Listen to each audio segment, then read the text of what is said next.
Cool. So let's get started. I presume you all know who I am. I'm Tiffany, and we're going to talk about Kettlebell Sport today. And I'm really, really excited that you're here.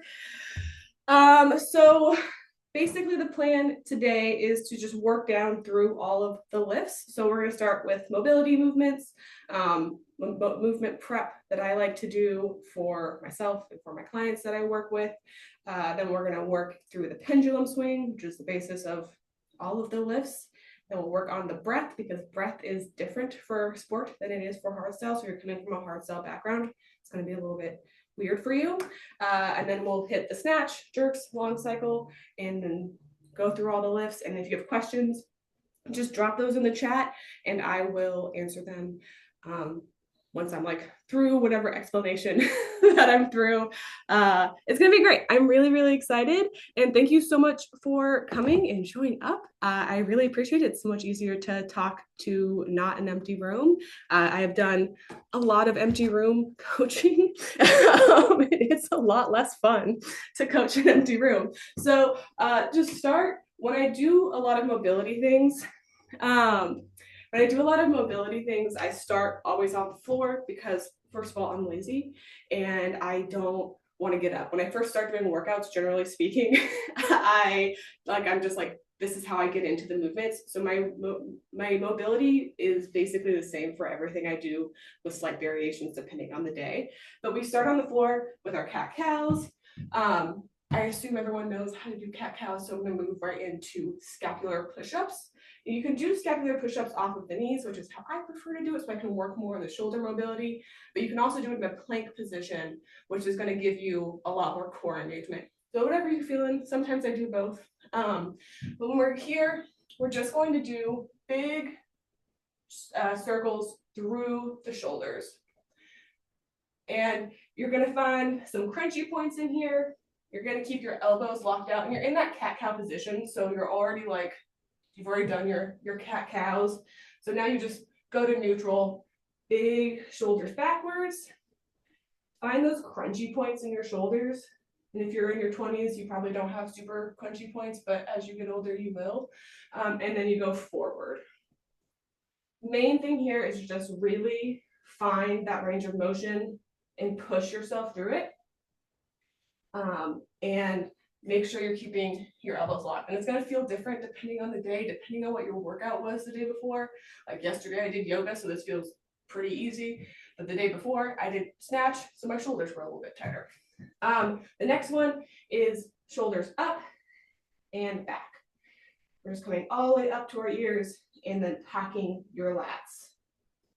And it feels a little silly, it looks a little silly, but we want to get the shoulders really, really comfortable and ready to move because we're doing a lot of shoulders. We're doing a lot of overhead position for sport. So we want our shoulders to feel ready.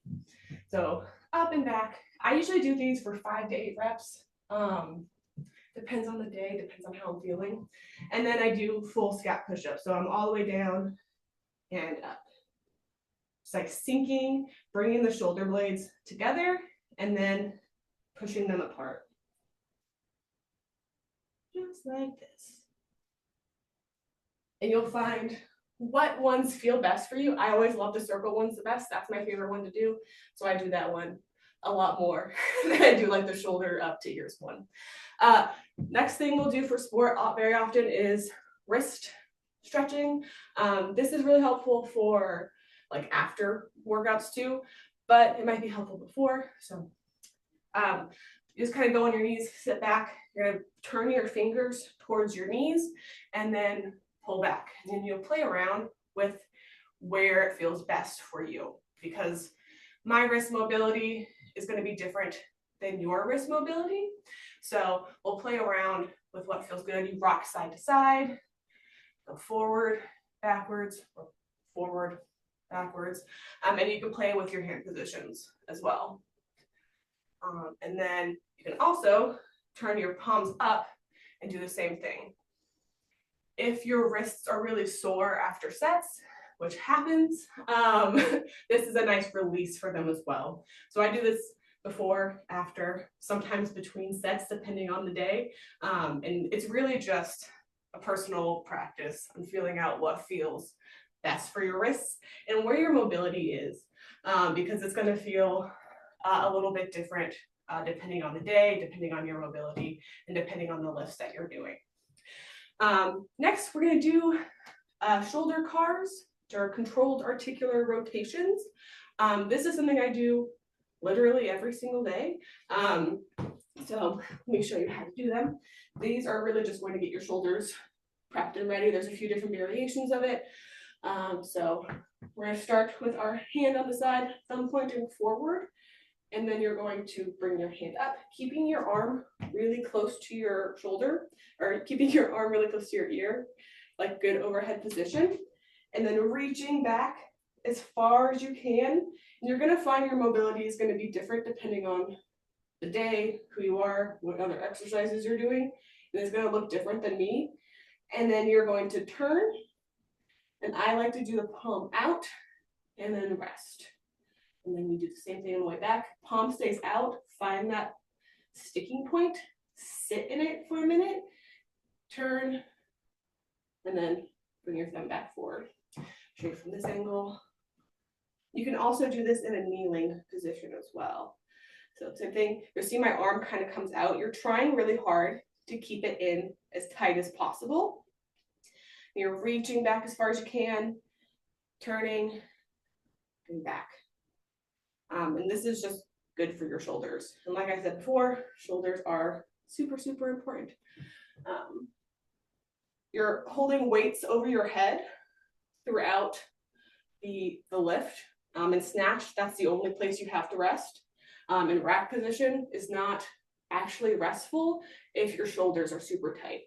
So this is really helpful for that. So reach it back, rotate. And your sticking points are going to be a little bit different depending on the side as well. My left side is more sticky than my right side is. We have any questions so far? No? Cool. Nobody else is trying to join? Right. Can I ask a question? Yes. Without writing it, because I'm just too lazy. Oh, I'm great. sorry. So I think I do a similar warm-up to you. And there's more, obviously, but then I'm really crappy about mobility in the rest of my life, or like doing it besides that. Do you think that just like warm-up mobility is enough if it's like a fairly thorough one, or is it, do you think like you need to be doing mobility outside of like a warm-up? I do mobility also in the accessories as well. So there's, but like, it's like a couple different ones. I do have them written down, so hopefully if we have time, I'll get to them. I think we're going to, but I don't make them like overly complicated. Like I have like 3 go-to mobility exercises that I really just rotate through depending on the thing. And then I have a couple that I'll throw in here and there as I need them. But generally speaking, I have like three different ones that I really like. And you're not doing it wrong, Matt, don't worry. So the palm out is one variation. You can also do palm forward. So there's 2 variations on it. I've just been really preferring palm out because it helps with my bench press more. So you're not doing it wrong, don't worry. But yeah, I do a couple of other mobility exercises on the accessories, but like I said, I keep them super simple because I won't do them either. Like by the time I finish however many minutes of snatching, jerking, whatever I've done, I need it to be so simple so I can just do it. And I also they tend to be things I can do on the floor, so I can be so lazy about it. I think a lot of times when you're doing things that you don't want to do, you gotta make them like easy access points. Otherwise, you won't do them at all. All right, let's do the hip cars, and then we'll do a hip clock, which is my favorite. So I'll do this one from the floor. You can do this one standing as well. I really like to do this one on the floor better because the standing one turns into a balance exercise, and sometimes you need a balance exercise, but I just like most of the time I don't want to, and I'm already on the floor usually from doing the other things that I've been doing. And you can do the shoulder cars here as well without having to get up, which is really nice. Like I said, making it so easy to not skip your mobility and skip your warm-up is the thing for me. So get into our like neutral position. You're gonna drive your knee up to your elbow, do like a fire hydrant out, and then kick it up, and then drive it back in, kick it up, turn it out, and come back down. It's slow. I'm going through it a little bit faster than you probably should be going through it. So take your time through these mobility movements and find those points where it feels sticky. Find those points where your muscles start to feel a little bit funky and work in those and hold those positions so you can build the mobility in your hips. And when you first start doing these, they're going to look a little bit different than they look like for me. So bring it up, knee to elbow, bring it up, kick it back, and then drive it up. Kick it. Drive it up as far as you can and down. With cars, I tend to do these for minimum of 3 each side, but sometimes more, depending on what my body feels like that day. Because sometimes you need a little bit more, sometimes you need a little bit less. See if anybody messaged me going, wait, I couldn't get the link. No. All right. So let's do a hip clock. Hip clock is my favorite hip warm up. If you've worked with me before, a couple of people here have, I love doing a hip clock.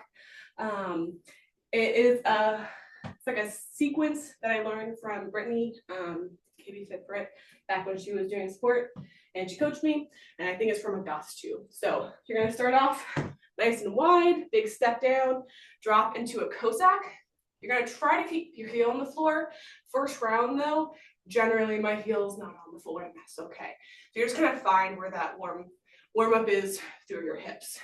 Then you place your hands down. You're gonna turn, drop your back knee, come up, pull your fingers in to your chest, and then rock side to side. And like I said, you're gonna find sticking points, so work in these movements and take your time through them. Place your hands down on the inside of your foot. You can pick up the back foot or not. Drop down into a little push-up. Pick up the hand next to your foot, and then turn.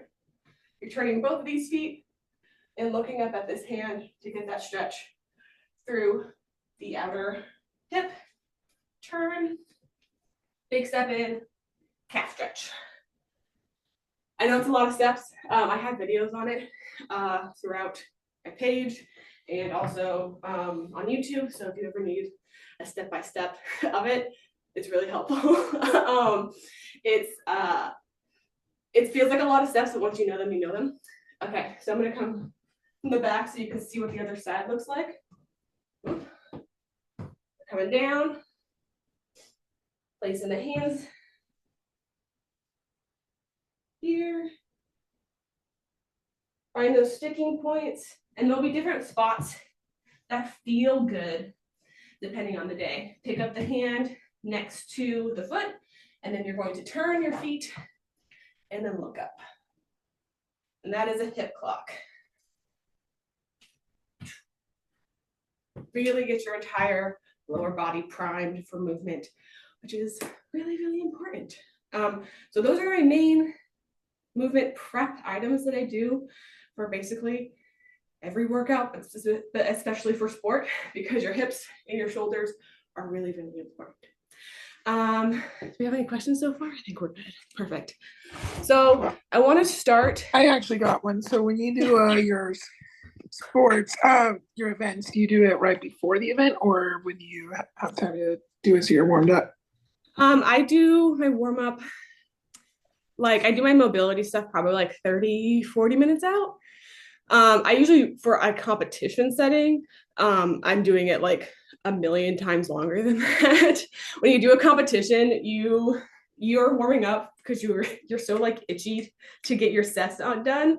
You're like starting your warm up way too soon. So I tend to do like for competition, I'm starting warming up a while out. And then before your actual sets, you're doing like a whole like strength warm up as well. So when I do programming for myself and for my clients, you do like a mobility warm up, and then you do the strength warm up. And for competition, it's going to be a lot longer, a lot more extended, because it just is for kettlebell sport. And for competition, you're trying everything, and also you just like really want to lift something because you're watching everyone lift. But for regular sets, it's maybe like 10 minutes before I do my first like 3, 5, 4 minute set, depending on the day. I do that. It takes like, I don't know, 8 minutes to get through my whole mobility warm up. And then I do my sets, which take 8 to 10 minutes, depending on how heavy I'm going and how long the sets are. And then I hop right into my sets. Message. Yeah, don't sleep at your desk. Hip clocks are the best. They're they're like one of my favorite things to teach, because they feel so good and like immediately feel great after them. So I make everyone do them. But shout out to Brittany for teaching them to me back in the day. So I'm going to talk about the swing now, getting into the actual kettlebell sport of it all, which I'm sure is what everyone actually wanted and didn't care to hear me talk about mobility for 15 minutes. But the pendulum swing is different than our hard style swings. If you're coming from hard style, your hard style swing is a hinge, right? So we're pushing our hips back and then we're standing up really tall. The power for our hard style swing goes outwards. It's going straight out, and if you let go of the bell, it'll go up a little bit, but it's mostly going to go straight out. If I did a hard style swing, it might just go straight through the wall if I let go of it at the top. For sport, all of our power, we want to go upwards, because we're not really just doing swings for the sake of doing swings in sport. For sport, our focus is doing our 3 main lifts: snatch, jerks, long cycle, along with some of the other smaller lifts, like double half snatch, which I know some of us here are currently playing around with. So, but the main thing with sport is when we do our hard style swing, we're going out. For sport, we're doing a scooping motion, and the power is going upwards. So that way it's really easy. We're using less energy to transition into our cleans for our long cycle, or up into our snatch for snatch. So what we're doing is a little squat, an extension into this backswing, a little squat, and then we're standing up nice and tall. And that bell is going to float a whole lot more. If you're coming from a hard style background, that's going to throw your insertion timing for a loop. So find where that float point is and play around with it. So when you do transition into these other lifts, it feels a lot smoother. It's going to feel funky to start though. So it's a little squat, extension, and like we're basically locking our knees out in this backswing, because in a snatch and a clean, we're getting like a little float in our backswing, and then we're coming down, standing up. I'm going to show you with the bell. So it's like this. The bell is going straight up. So when I want to transition it to a snatch, it's a really easy transition because the bell's already most of the way up there.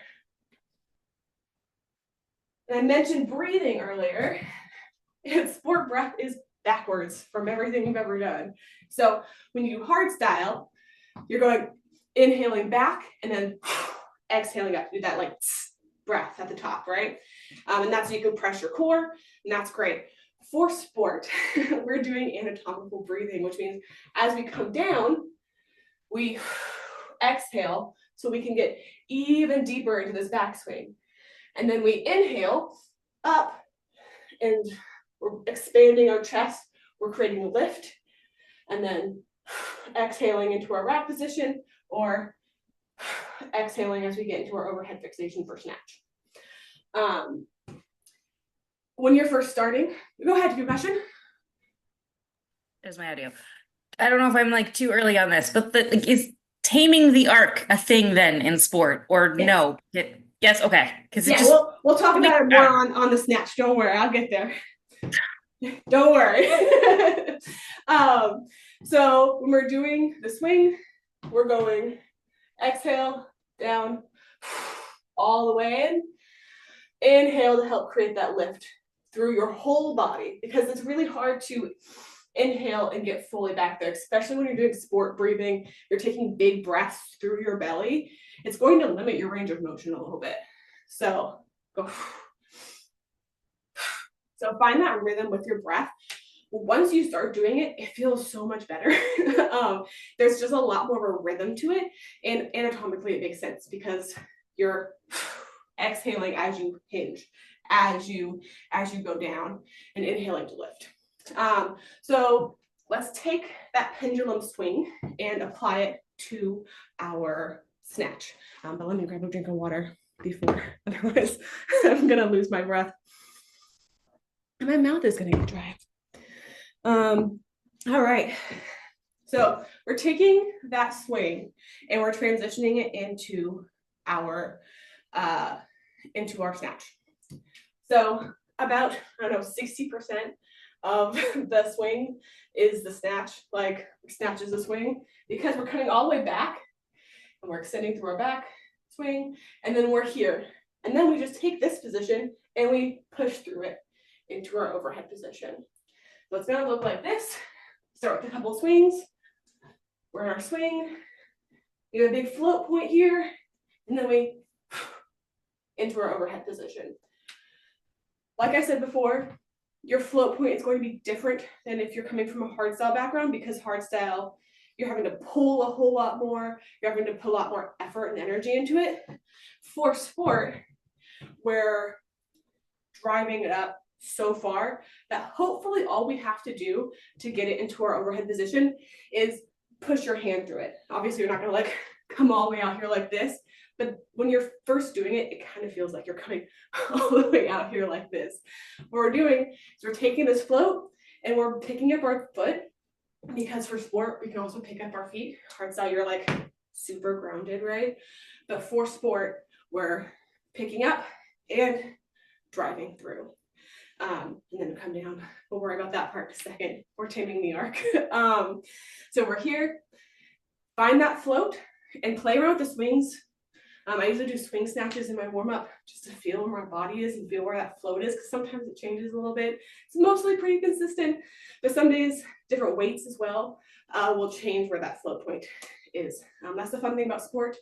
Every time you get good at it, then you move up in weight, it all changes just a little bit. So you have to relearn how to do it all over again. And we're all psychopaths, so we love that. So we're coming here, we're finding that float point, and then our arm is extended out, and we're leaned back a little bit, and then you push through. Because also, we deflect in sport. And this is on the way up and the way down. So when we're coming up, we're leaning back a little bit to help give it even more lift. So we have to do even less work. So we're all about efficiency. So we're coming up, leaning back, giving yourself space. So all you have to do is lock out, push through. And when you're first learning it, exaggerate the hell out of it. You're gonna feel like you're going like all the way back here. I promise you, you're not. But you want to practice that full exaggerated deflection so you can push your hand through it. And then we're also inserting your hand through the handle, which is what we do for both styles of kettlebell, right? We're not holding on to the bell with our death grip, because if you hold on to the bell with the death grip, the bell's going to come around and hit you, and it's going to hurt, and it's going to make your grip fail so much sooner. Because for sport, we're going for a stupid long time, frankly. It's so long. So all of these tiny little things, all these little mistakes add up over a set. The bell hitting your wrist too hard, you catching the bell in the wrong spot, all of these little things compound over a 10-minute set. My assumption for anybody who's doing sport is that eventually they want to do a 10-minute set. Whether or not they want to compete, we're all trying to get to a 10-minute set. So I'll show you from the front, pull, leaning back, pushing through, and then we'll talk about the deflection. Coming back. And this bell is really light for me, so it's like a little bit even easier than it should be. But we get into this overhead position, fixation. If you saw the guide, fixation is when your bell and your body stop moving entirely. In a competition setting, it's going to be really quick. People are like going for like a half second, and it doesn't really feel like they're actually stopping. But the bell and their body is stopping. It's just to show the judge that you're in control of the weight. Because if you're back here, the bell's like this is not control of the weight, and this rep will not count. Is it 10 minutes per the whole thing, or like 5 minutes on each arm? 5 minutes per arm. 5 minutes per arm, or switch whenever, really. You can do 7 minutes on one arm and 3 on the other. Generally speaking, I try to do just a little bit longer on my first side to give my second side an edge. You always start with your strong side. At least I always start with my strong side. So I can hopefully go for 5.5, 6 minutes. So that way when I get to my second side, I can go faster, because the goal is to get as many reps as possible in that 10-minute period. So we're here, and then you can switch whenever. It's just a little one-hand switch, and then you take your breath, bring your heart rate back down, so you can not go stupid fast too early, because pacing is really important as well, but we won't have time to talk about pacing so much today. So let's talk about the drop. The drop is also when we're taming the arc. We're here in our overhead position, and we're going to be locked out. I have a little rotation at the top. You're going to find that there's going to be like slightly different variations across sport lifters for like where their hand is gripping on the kettlebell and how they're overhead, where their arm is twisted. Everyone has their own things because we all have our like own bodies. The way that Dennis lifts is going to be very different than when I lift. Dennis Vasiliev is like an insane kettlebell sport lifter. You should definitely check him out if you want to see power and finesse. He's amazing. But he's like a 200-pound man whose whole job is sports, so his efficiency is very different than me as like a mid kettlebell sport lifter. And that's okay. Like, don't try to compare yourself to people who've been doing this sport for decades and versus your first try. Obviously we try to emulate pieces of their technique, but you just have to find what works for you in sport, and it's not going to be the same for everyone. My clients all have slightly different techniques for everything because their bodies are built differently and they have different strengths and different weaknesses and things like that. But when we're here, I'm started here, kind of like thumb back, actually it's thumb loose, fingers are loose at the top. And then I do like a little twist, and I pick up my foot and then bring my arm in as tight as I possibly can and down. And that's our timing of the arc.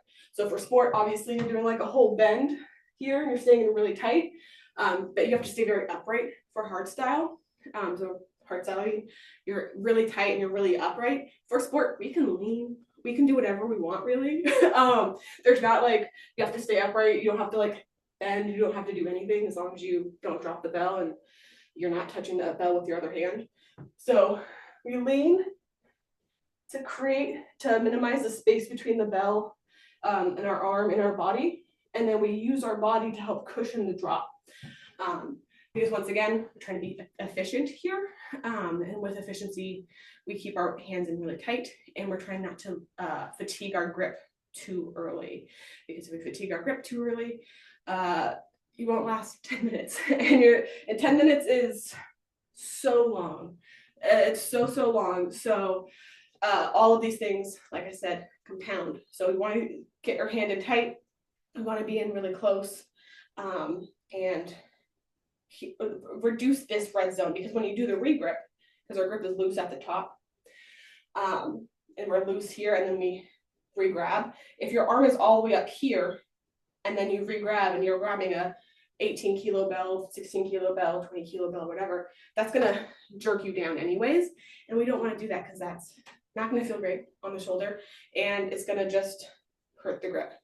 So when we're going, we're leaning back, dropping it in tight, and re-gripping.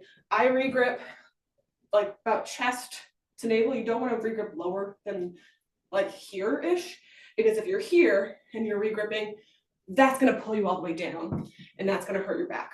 So we're re-gripping about, I don't know, chest-ish level. You'll find what works for you. It's not a perfect science, it's more of an art. So we're here, tucking in tight, re-gripping, getting the arm in tight, and expanding into your backswing, and then doing it all over again for 200 reps. Does that answer your question about the taming of the arc? Hopefully. You can just drop in the chat, or yes, perfect.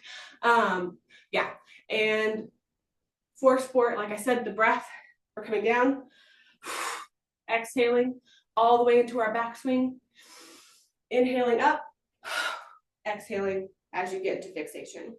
In our fixation, our shoulders aren't up here, we're down, and our joints are stacked. And our joints are stacked no matter the lift we're doing. We want to be stacked. This is a really strong position to be in. This position is steady, and this position is going to be really hard to get knocked out of. Not that anybody's trying to knock you out of position in the competition or anything, but it's going to be harder to get off balance in this position. So you're here, come down, exhale back, inhale lift, exhale up. And when we're doing our doubles, remember, our joints are stacked. And foot pickup, we pick up our foot to help drive up. Like I said, helps give the lift, and it helps us to meet the bell on the way down. And that is my crash course on snatch. Do we have any questions about snatch that I did not cover in this little, in that? No? Cool. We have 1 second to type. Oh. Actually, I do have one. So I use pounds for my kettlebells. So what would you say I should start with? Because I have 10s, 15s, 20. I mean, 20 is great. For sport specifically, the lowest you can compete with is 8 kilos. I think 12 kilos for men. So, or 16, depending on the league. I don't know. Every league has their own rules. I kind of popped about that in the guide. They all have their own very specific rules because it's a bunch of men who have beef with each other. And I wish I was joking. I've worked with multiple leagues. That's all it is. It's just people, they all were working together at one point, and then they got mad at each other. But that's the snatch. It's my favorite lift. People kind of love it or hate it. It's the one I love the most. And you'll find a real good rhythm with it as you're learning the lift. Let's talk about jerks. So moving into our doubles here. First thing for jerks is our rack position. Our rack position is different than it is for hardstyle. Hardstyle, we're like here, right? Our biceps are on our rib cage. And that's great for hardstyle. But if you try to do a jerk from here for 10 minutes, you're gonna die, and you're gonna hate life. But if you do a jerk from here, it's gonna feel doable at the very least. So when we're doing rack position for sport with our one hand, we're kind of like, if we're doing like a one arm long cycle or a one arm jerk, we're tucking our hips forward, and we're getting our elbow connected to our hips, and our knees are locked out, right? So this is where it is, and the bell is like resting across your entire bicep, so it's comfortable in this position. This is not an unsafe position to be in. I know people see this and they get very stressed about your back. There's a whole fight about it on Reddit this week. It's fine. This isn't a position that we're gonna jump into with double 24, so right? This is a position you build up over time. No one's telling a sport lifter to like show up and like, all right, let's go right into doubles. We're building this position and we're bracing our core throughout this. Just like when we're in this position, like I said, this is a really strong position. Our core is engaged here. Our core is engaged here as well. We're trying, but we have to build out that core strength because it is a weird position to put your body in with weights on your chest. This can feel uncomfortable to start, but if you learn it and if you build and you do progressive overload like you should be doing with every lift that you ever do, it's not dangerous. It just feels a little bit funky to start. So with our one arm, we start with one arm jerk, our elbow stays connected, our hand is loose here, and our forearm is like straight up and down here with our hip connected. We're here. This is the rack position. Then we're going to do our first dip. So we're going to sink the knees forward. We're going to explode upwards for a triple extension and then land in our second dip and then stand up. This is how it's different from a press. So if you're doing like a push press, you're here and you only have you're locking your knees out at the same time as your bell is overhead. For a jerk, we're locking our elbows out at the same time as we're landing in the under squat versus here. So this is where we land. If we're up here, if we're doing this, if we're exploding upwards, that's a push press, which is great, but you can't push press for 10 minutes. At least I would never want to. I'm sure people can. I'm sure some of us here have done some increases like that. But it's not efficient. So we're in this position. We're first dip. Our hips are tucked still. We're not like fully extended backwards here. We still don't have power in this position. And then we're exploding all the way up.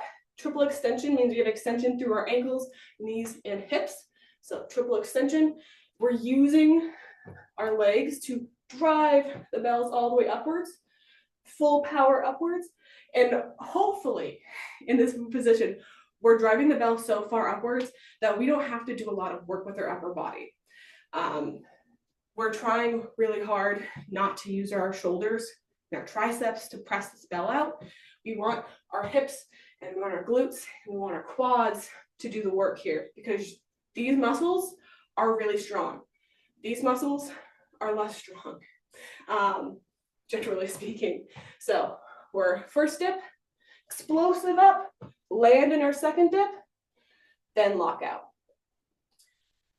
For sport as well, we have 2 lockouts for jerks and long cycle. So we lock out in our rack position.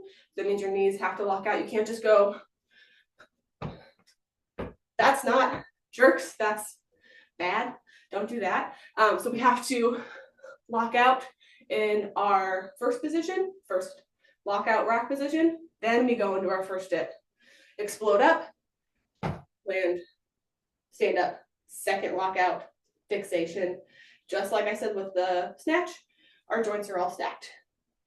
And we're in a comfortable rest position. And then you come up to meet the bells, drop it back down into our right position. So let me show you what it looks like in more regular speed.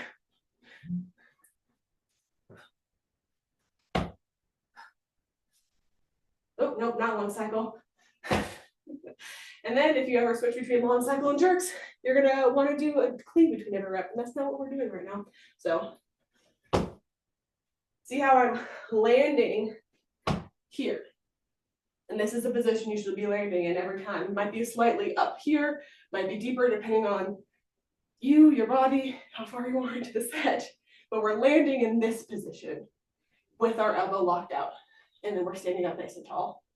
Breathe, and then catch it. For these light weights, it's really easy. We just go drop it into your rack position. As it gets heavier, you might want to meet the bell and then come into your rack position. So let's do it with 2 bells. Let me grab water real quick though. I know I'm speeding through a lot of information, so I hope that it's making sense to everyone. All right. So let's talk about double jerks. I will say, as far as sport lifts go, this is my least favorite one. I don't love double jerks.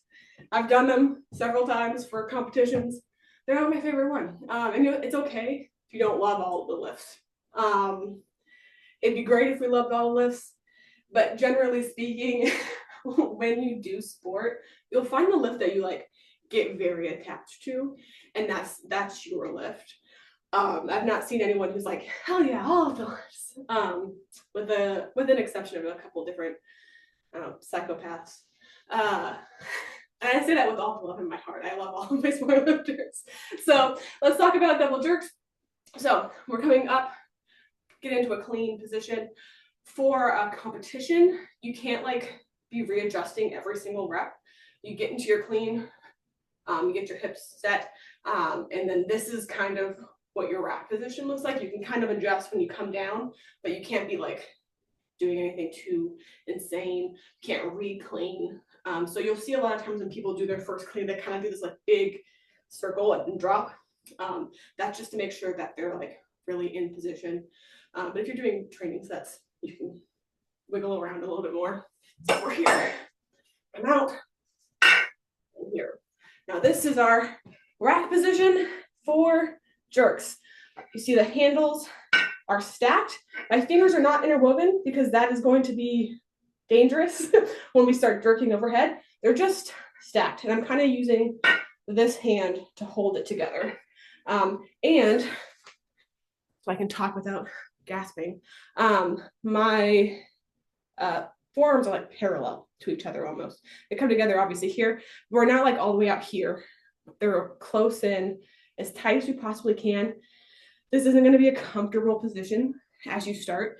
It's going to be a position that you have to like build, do a lot of things, open up your shoulders, do your shoulder cars, and that will help get this position to be something more comfortable. When you first start, if you're all the way out here, totally normal. But the goal is to get in really, really tight so then you can lift up as one unit. So we're coming here, double jerk, same exact steps, right? We're down, first dip, exploding up, and then dropping down. We want to keep and maintain that hip connection with our elbows for as long as possible. We're not trying to like speed our upper body to do the work. We don't really want our upper body to do the work. It's going to do work, obviously, but the more work our lower body, these big, like beefy muscles can do the work is best. So we're here, locked out, down, first dip, maintaining that connection through the bells, through our elbows, exploding up, and then partway through this, that's when our elbows come up, separate, and then come down. So here it is in full speed.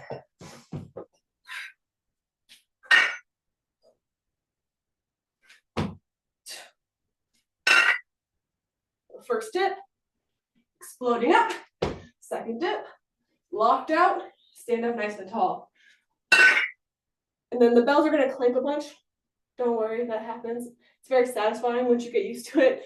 And then we're trying to land right in our right position. When you're first starting, you're not going to land perfectly, and that's totally normal.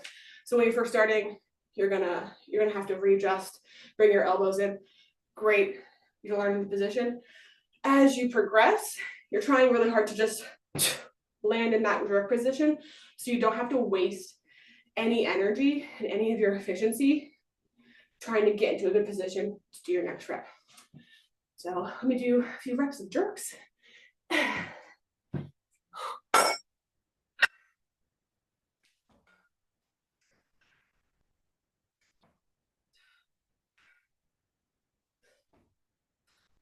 When we sink forward, you want to keep your heels on the floor. So find that range where you can sink forward without picking up your heels, because if you pick up your heels, you're going to lose a lot of power. We're here. Split upwards.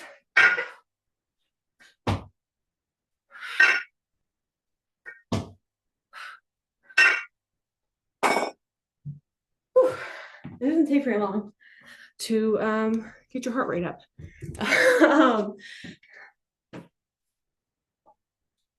Do we have any questions about the jerks? No. Can you do them with a one bell, or do they have to be both? You can do one arm jerks.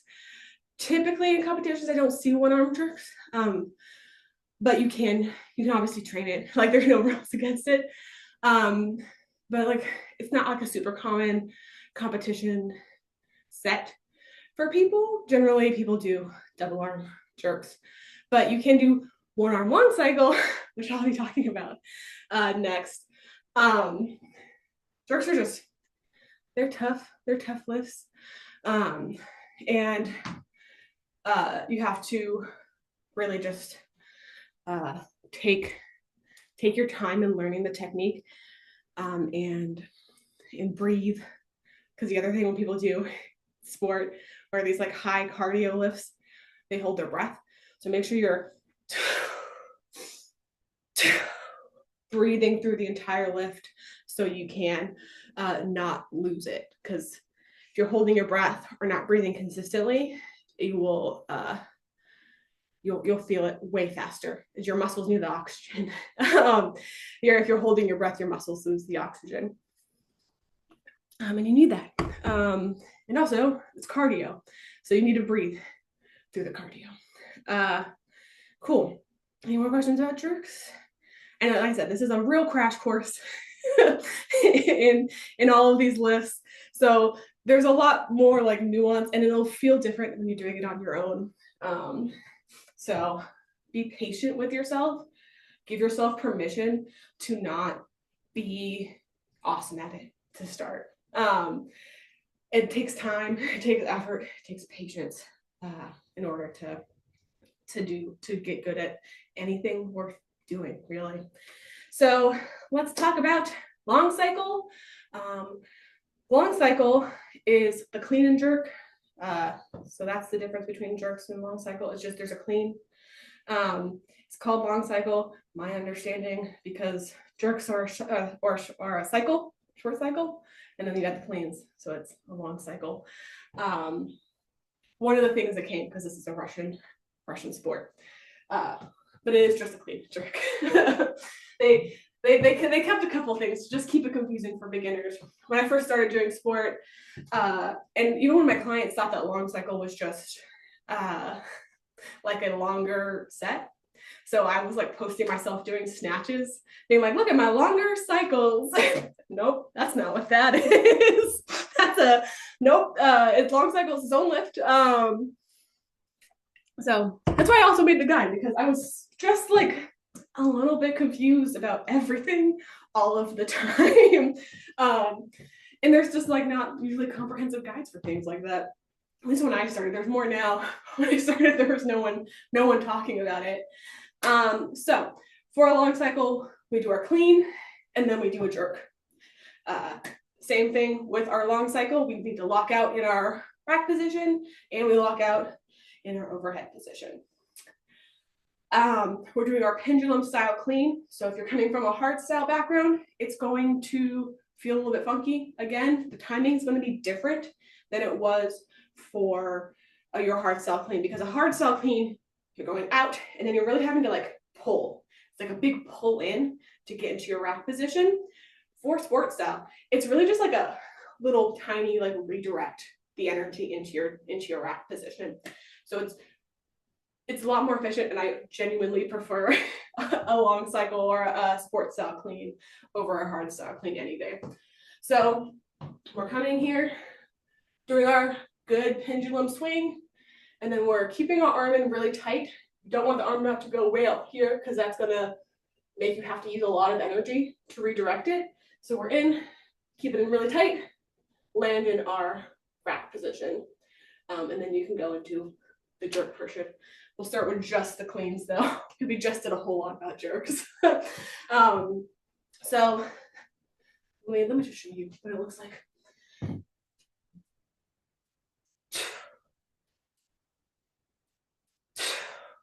So we're keeping it in really tight and we're landing in that rack position like we would, so we could transition this immediately into our jerk.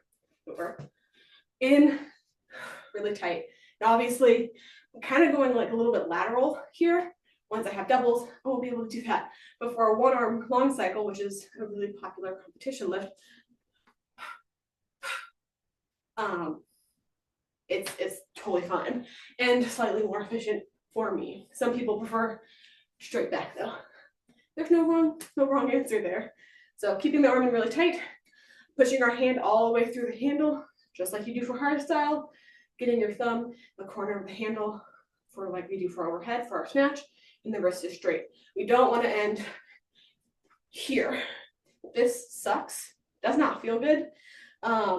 And you won't be able to jerk from this position safely at all. So push your hand through the handle when you're learning how to do long cycle, learning how to do cleans, jerks. Focus on getting your hand inserted through the handle every single time. And if you don't get it right, you're here, you kind of like get it not in the right position, fix it every single time so you get that muscle memory, so you get more comfortable with this position. And eventually it'll just happen.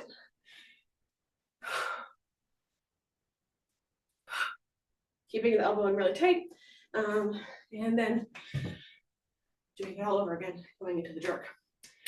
Then we go into our doubles. This long cycle is a double bell lift. Grab water real quick. That makes sense so far for everyone. Before I throw it all up in the air and make it doubles. Cool. Don't trip. Thanks. So we're doing doubles. We're going to do our pendulum style swing, right? So our knees are going to go out and then extend back, out, and then come up. Important here is that we are making space for two objectively giant kettlebells. Like these are big kettlebells. So you have to be able to make space. So your knees are going to go out and in. That's part of why the pendulum is so good here. Like it's the same thing, right? So we're here and back. Here and back. It's the same position, same swing. You're just going to expand it, exaggerate it a little bit more. So when you're coming down, you have space for two kettlebells. Sometimes when you first start, you'll go a lot wider. Sometimes you'll see people do like big white cleans and then come in together to do their jerks, which is totally fine. I just don't like doing it. Not the way I like to do a long cycle. It just takes extra time, and if I'm doing long cycle, I just want to be doing long cycle. So when you set up for the whole bells, I go about there. So you're going about foot's like on the outside of the bells. And that's how you're going to know that you're going to have enough space for it. Move it slightly more ahead so I don't hit my wall and make housing mad at me. So you'll find where that position works best for you. And let me just show you what a double looks like. So you're coming down into your clean. See my knees go out and in to help propel the bell upwards. It's kind of loud. It's gonna clink. You can like duct tape it or something, and it kind of stops the clinking. For me, in my house, it's not a big deal. So coming up and down. And I know I did this little thing. You don't have to do that. When you add a belt to the mix, the belt moves quite a lot. And so you're trying to keep your chest upright. So you can just do a regular like this. That's totally fine. But when you add a belt like this, the clinking is great. I love the clinking. It's like a good rhythm. But when you add a belt, it you don't want to like move too much your belt, because to get it into the right spot, it's you don't want to move it, because you can't adjust it in the middle of a set. So when you start your set, you put yourself in position for it. Some people tuck their shirts in, just wear a big shirt. And the belt isn't really for cleaning, like helping your back. What it does is pushes your guts up, so you have somewhere to put your elbows more comfortably. So you see sport lifters with or without belts, like doing that weird forward clean. That's why we're just trying to not move the belt, because if you move it and then it ends up here, you still have to finish your set like that. And that sucks. I think all of us have probably experienced that set.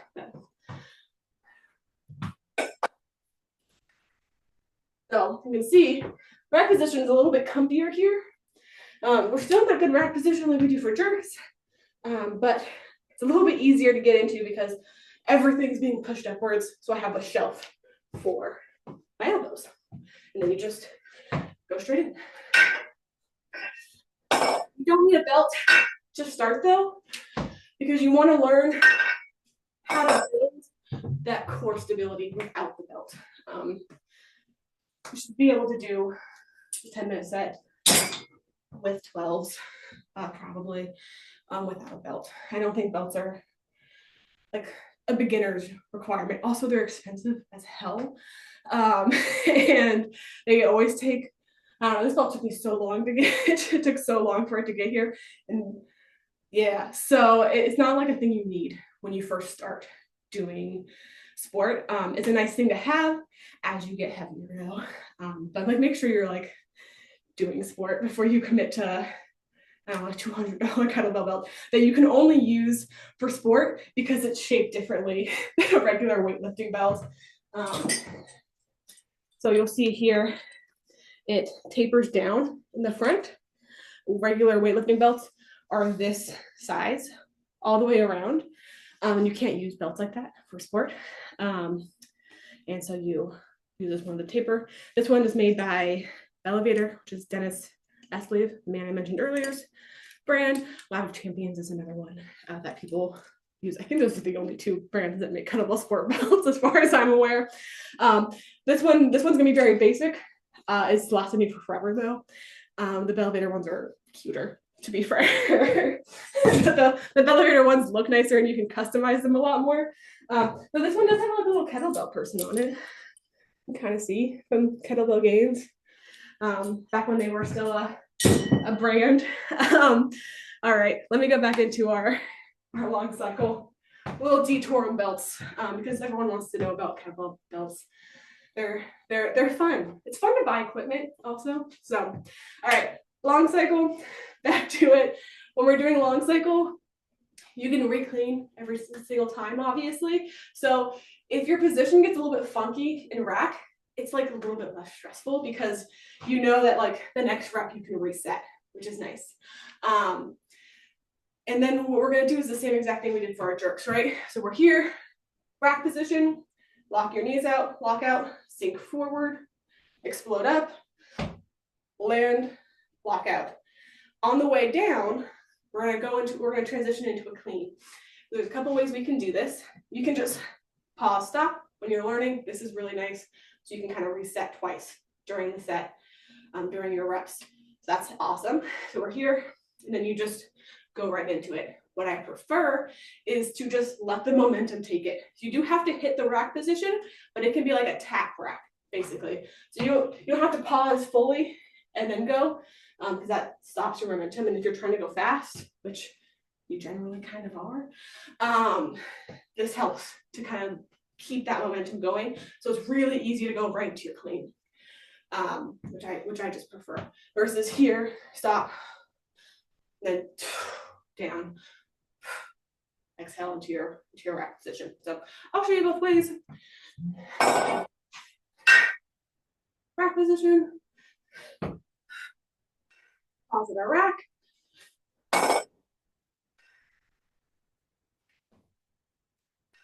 Rack. There's not a wrong way though. And if you're going heavier, it's nice to have 2 rests. Obviously, like my body doesn't want to stop here because I've been doing it like this for so long. And then I just get to finish that rep. And then I'm halfway through the next rep, which helps me mentally. Hold the rack. When we're doing our transition into clean, we're not like pushing the bells off of us. We're just dropping them. We have new lifters. A lot of times you'll see people kind of like do the shoulder shrug forward. Totally normal, but it's inefficient. And you're just like kind of putting yourself in like a weird position. And your shoulders are going to get a little bit rounded as you come back. But you don't want to like waste shoulder energy. We want those shoulders to be stacked and use all that energy for that position versus pushing to the bells. So when you're here, you just sort of drop them down. And we're gonna be straight in our backswing here, right? And then we're gonna come back. So down, just gonna kind of unlock the knees, deflect here, and then just follow the momentum of the bells.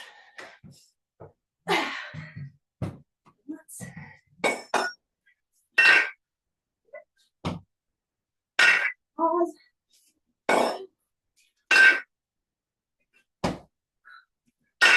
Pause.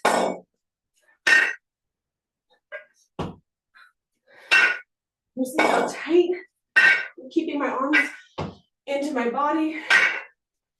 As I cast them out, I'm going to have to use a lot of energy to pull it back into position. I don't want to use any of my energy for that. I want to use my energy for the bells clang overhead. What am I doing wrong? Probably nothing. Sometimes the bells clang overhead. Just means when you're coming up, you're just coming up and going like this, and then this. It just takes practice. And I know that's like the most annoying thing to say as a coach. Everyone's like, just tell me how to fix it. And it's like, it just takes reps. A lot of anything, but specifically with sport, it just takes reps to like build it. Shoulder. Yeah, just a few 100,000 more reps. You get it. It just, once you build the shoulder mobility and the stability in this overhead position, it will happen less. But even in this like conversation, in these sets, the bells have claimed overhead for me. And you just have to readjust it. And as long as you like fix yourself here again, the rep counts. I've never not been counted because the bells claimed a little bit. I don't think so, at least. It's been a minute since I've competed in long cycle. I guess I did an online one too. But I didn't see them judging me on that one, so cool. So any other questions about long cycle? I feel like I was going somewhere and then I got distracted.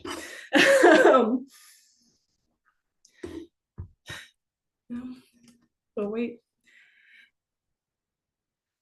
See if there's anything I missed.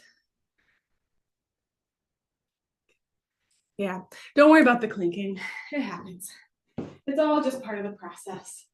And it's great. Well, I think, cool. I think that's all the things I can crash into you about sport right now. So what I'm going to do is pop into those mobility exercises I talked about at the top, unless anybody has any other questions about specifically sport lifting. Give it a minute. No one type? Oh, Matt. Can I use even though I don't do sport and I just do a regular, can I use the belt for that? Or do you have a kind to recommend? Besides the one. Sport belts I are know you better. share a couple, but I can't remember the brand. Sport bells are going to be better to do sport, but you can do sport with any bell. When I first started learning sport, I learned it with a hard style bell. But when you do transition into like, if you ever want to compete, the handles are different. The handles are thick, 33 or 35 millimeters around. So in sport, and hard style bells tend to be, they vary so wildly. And sport style bells are they're the same across the board. That's part of it. So this is 12, this is 8, and they're the same size and shape. So when you do move up and away, you don't have to change your form. Like an 8-kilo bell for hard style is like this big around, and then a 24-kilo bell is like this big around. So adjusting your stance has to get different. Your rack position is different to hold the bell. So all of those things come into play. And like I've said a million times here, sport is all about efficiency. So, And would you recommend a belt for regular practice as well? no, I don't think anyone needs a belt if you're just practicing. Like I said, they're really expensive and they're just not a requirement even for sport. I didn't get a belt till like 3 years into my lifting. I probably should have gotten it a little bit earlier. I did a whole 16 jerk set with no belt, which was not great. But I don't think you need a belt to start, especially because you do need to learn how to brace properly without the belt. Because the belt is helpful. It helps you get everything pushed up so you have somewhere to put your elbows. Yeah, and then like you have to figure out how to use the belt, which is this whole own thing as well, because it does move and you have to break it in. It's not like a thing you just like hop in, because they come in. And the pinching, yeah, you will get little pinches here from your rack position, and you'll end up with little kettle kisses. Is what we called them when I trained at core. So stick your elbow in the belt and then it'll pinch here. It's not great. But let me do a crash course on a couple of mobility things. So I've been mentioning this all over and over and over again today. Hips and shoulders are our thing. So this is one of my favorite hip mobility exercises. It's called a hip lift off, hip straddle lift off. You're gonna find different positions that work best for you, but really the thing is that you're lifting your foot up off of the ground. It's gonna be really small to start, and it looks silly. It looks like it's not doing anything, but you will feel it very quickly in your hips. Main thing with the hip straddle lift off is we're not sitting back and lifting. That's really easy, and that kind of defeats the purpose. You want to stay square over your butt here, over your hips. We're trying to stay here. We're not trying to lean forward, lean back. When you first learn it, you're gonna lean a little bit. That's totally fine. And you just lift, hold for a sec, come back down. Little tiny movements building up in here. And when you first start, you might just be like flexing it and like barely, if not any, knock it off the floor at all. So it's a super small movement, but it builds up really quickly. You're working just doing it like this without leaning. To start, you can put your hands in the middle or on the sides of the legs. You'll find what works for you. This is a little bit easier than this, and then you build to this. Mainly, this is nothing. Don't do this. Just work in this, and then you can do, to progress it even further, you can move it over things, move it in and out, and then you can go in, or you can go out. You'll find where it works. Obviously, I'm kind of like coming up and down. You're wanting to do this with a lot more control. You're trying to like hold it and then gently put it down. Hold it, gently put it down. Having control over these teeny tiny muscles in your hips. The other one I really love is prone lift off or pullback. Start with a lift off, move to a pullback. So lay down, face down on the ground. I'm going to talk before I lay down face down. You're gonna lay face down on the ground, shoulders up, and then you're gonna keep your whole body pinned except for your shoulders, and you're gonna lift through your shoulders for however many reps. Now look like this. Down and lift.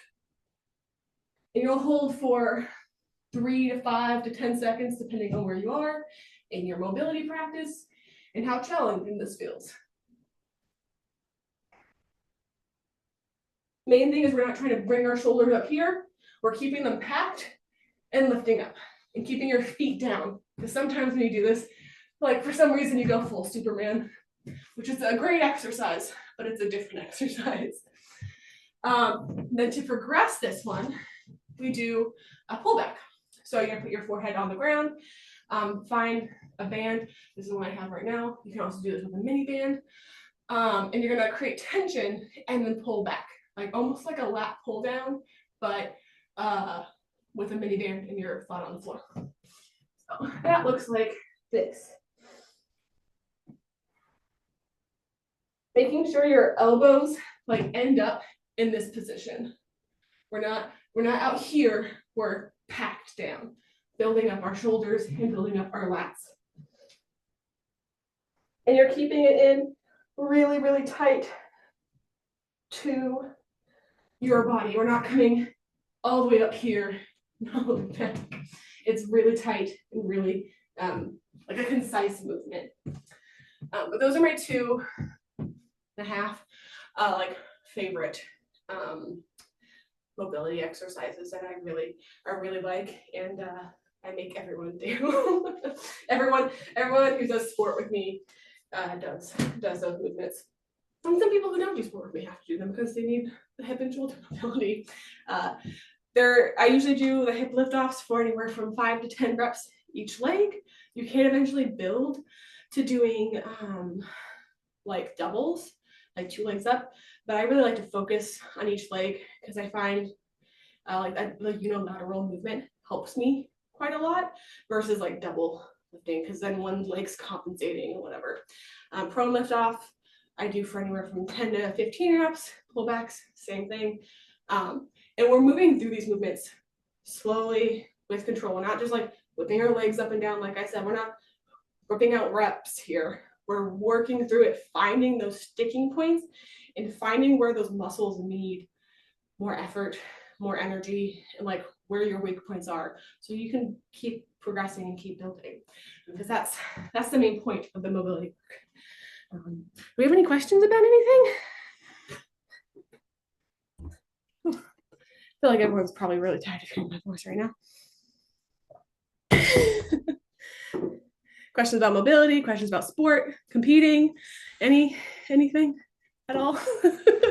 I have more I can talk about too, don't worry. Cool. Let's get you down here. Great. So now that we've like deep dived on the technique, the question is, what do we do next? What's after this?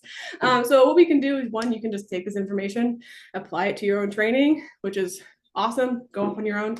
I expect that will be the case for people who are working with other coaches, doing things on their own. Awesome. You can, if you would like some guidance. Today I'm relaunching my 0 to 10 8-week snatch program. It is a program designed to get you to a 10-minute set. It's really good if you need time, if you've never done a 10-minute set before. It will get you to a 10-minute set. It does expect that you have some sort of technique background in it. And I refilmed like a bunch of the tutorials, and I posted about this week. I like did a survival snatch thing. It has like all these technique videos, and then throughout there's like insights about pacing and insights about like mental practice, because the mental part of kettlebell sport is really, really important, because you can be strong as hell, but if your brain is not in it, you won't be able to finish a set. I've seen many lifters stronger than me not finish sets because their brain goes, this is not happening. So making sure that you're focused mentally is really important. It's an 8-week program with 3 workouts per week. Like I said, designed to take you to a 10-minute set. There's no direct coaching, but there is, like I said, lots of insights and a workout library of all the things that you probably don't know. Doesn't like cover a goblet squat, because I presume if you're doing a snatch, you know, do a goblet squat. But it does cover things like the low swing, which is a really good sport accessory, and survival snatch, like I mentioned, and all the videos to all like the cars and things like that. It's a really great starting point, and I really like the program. I've had several people go through it and accomplish 10-minute sets. Love goblet squats. You're the only one. Yeah, as far as squats go, I prefer goblet squats over rack squats. But that's because you have to do a lot of rack squats if you're doing a long cycle. But also, if you want like more guidance with your kettlebells lifting or any of your lifting, it doesn't have to be specifically kettlebell sport. Ending on Monday is my 4-week, 1-month introductory special, where you get 4 weeks of custom programming and then an intake and mobility assessment where we kind of figure out where you are and all the things that you need to work on, and like really get to talk about your goals, and then 3 follow-up sessions. So you get 4 sessions, 4 weeks of training, and it's a really good deal, and it's ending on Monday. So if you are interested in getting like lots of hands-on coaching, this is a really good way to do that. It's all customized. Like the program is for you, your time, your abilities, your equipment, and all of that. All of my programming is. I don't just like, I don't have a cookie cutter program except for like the one that you can just buy on my website. All of my programming is custom to everyone that works through it. And if you are like, I want to just like hop right into a whole long program, you can just get my 12-week Forage and Flourish signature program. And that is 12 weeks of custom programming, 10 training sessions, really focused on like long-term goals. And you get my 50-page manual that I wrote, which is a lot of work, but it's basically like everything I know about lifting, mental strength, food. It's everything that I know. It took me a really long time to write, and it's really, really good. So it's a long-term commitment, but it's a really good option if you have long-term goals. And if you're sitting here going, I don't know what I want to do, all of these options are a little bit overwhelming.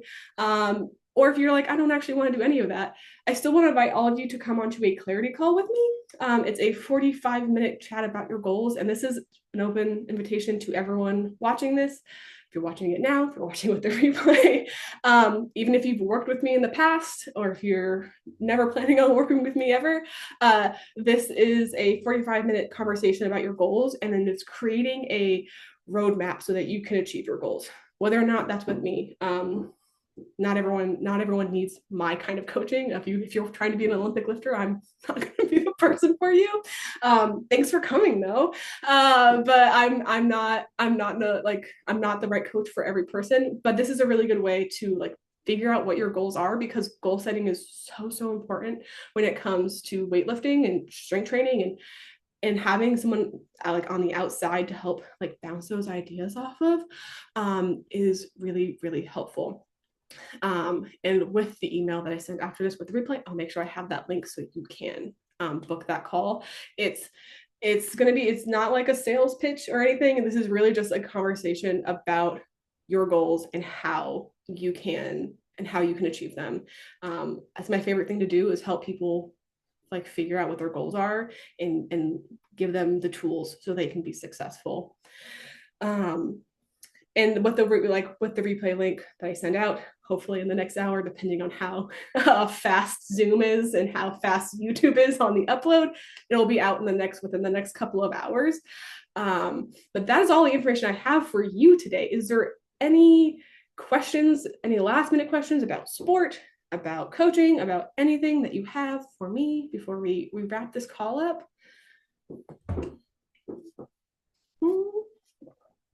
Thank you for coming. I really do appreciate everyone showing up. This is my first time doing a thing like this, and I would love to do more things like this. Also with the email, there's going to be like a thing so you can tell me if you have any ideas for future workshops or anything. Thank you. Because there's so many there's so many things I want to talk about, but I want to know what people want to learn about. So if that sounds like sounds like something that you would like want to do more workshops like this in the future, just fill out the little thing so I can know what people are actually interested in, because you are people who actually showed up. So I know that you might show up again in the future. So your opinion really matters to me. So like I said, like really, really, really appreciate you guys showing up. It's really hard to coach to an empty room. And like I said, during COVID, I did a lot of empty room coaching. So it's really helpful that people showed up, and I really appreciate you all coming. So like I said, expect the email with the links and all of the things within the next couple of hours. And thank you really so much. And I'll see you all soon on the internet. Bye.